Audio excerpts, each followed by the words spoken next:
15 April 1912 ভোর 2:20 ডুবে যায় পৃথিবীর সবচেয়ে বড় বিলাসবহুল জাহাজ আরএমএস টাইটানিক। 1,500-এরও বেশি মানুষ প্রাণ হারায়। কিন্তু ডুবে যাওয়ার পরের গল্প থেমে থাকেনি।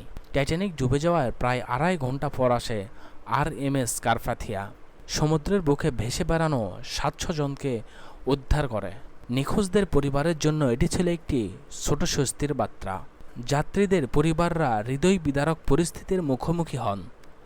সংবাদ মাধ্যমে টাইটানিকের মৃত্যুর খবর ছড়িয়ে পড়ে।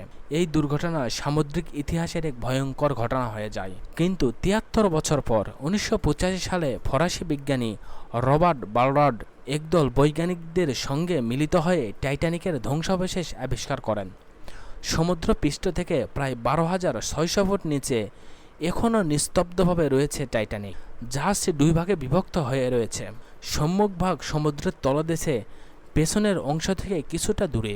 এটি একজন গবেষক এবং ইতিহাসপ্রেমীদের জন্য এক মূল্যবান নিদর্শন। সম্প্রতি 2023 সালে টাইটানিকের ধ্বংসাবশেষ দেখতে যাওয়ার সময় সাবমেরিন টাইটান নিখোঁজ হয়ে যায়। 5 জন যাত্রী মারা যায়। এই ঘটনা আবারও টাইটানিকের ভয়ঙ্কর ইতিহাস স্মরণ করিয়ে দেয়। ধ্বংসাবশেষ এখনও গভীর সমুদ্রে নিস্তব্ধ। এটি আমাদের শেখায়, মানুষের অহংকার কখনো প্রাকৃতিক শক্তিকে হারাতে পারে না।